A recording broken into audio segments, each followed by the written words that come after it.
La versió de software 5.04 del Blueric 2 Plus disposa del mode de programació de trams temps-distància. El mode Time Distance és molt adequat utilitzar-lo quan es donen una taula de temps i distàncies, sobretot si la taula de distàncies és irregulars. Per taules regulars, on els gaps entre les distàncies és sempre el mateix, el mode a utilitzar més adequat és el mode JP Imposed Time. Teniu un altre vídeo que us ho explico. El mode Time Distance té per base el mode Average Speed.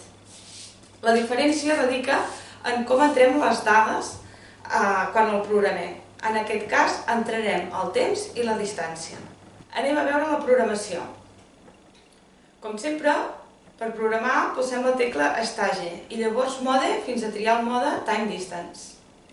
Anem a veure com programar un tram Time amb el mode Time Distance amb el Blueric 2 Plus versió 5.04. Pulsem Stage per entrar a la programació del tram. Pulsem View per entrar el temps i les distàncies. El cursor veureu que va directament a la distància, a diferència del mode Average Speed, que el cursor va a la mitjana. Entrem la distància, llavors pulsem Mode i el cursor es desplaça fins a la dada de temps. Posem el temps amb les fletxes i les tecles més i menys i llavors pulsem Calculate perquè Blueric calculi la mitjana, la qual veurem en pantalla. Revisem els datos i pulsem View per entrar a la següent dada. Si volem anar més ràpid, podem no pulsar Calculate, ja que View, de fet, calcula també la mitjana. Si encara voleu entrar les dades una mica més ràpid, teniu l'accessori VPAD, que al tenir el teclat numèric i les tecles View i Calculate us permet entrar les dades fàcilment. Recordatoris o tips. 1.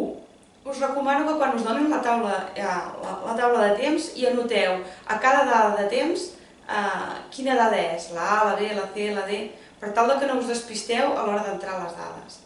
I el segon tip és que els trams recomanats per fer el mode Time Distance són dels trams 40 al 45, perquè aquests tenen més memòria i poden emmagatzemar fins a 100 mitges. Els altres poden emmagatzemar fins a 24 mitges. Espero que aquest vídeo us hagi estat d'ajuda i que pugueu competir a algun ral·li amb aquesta funció.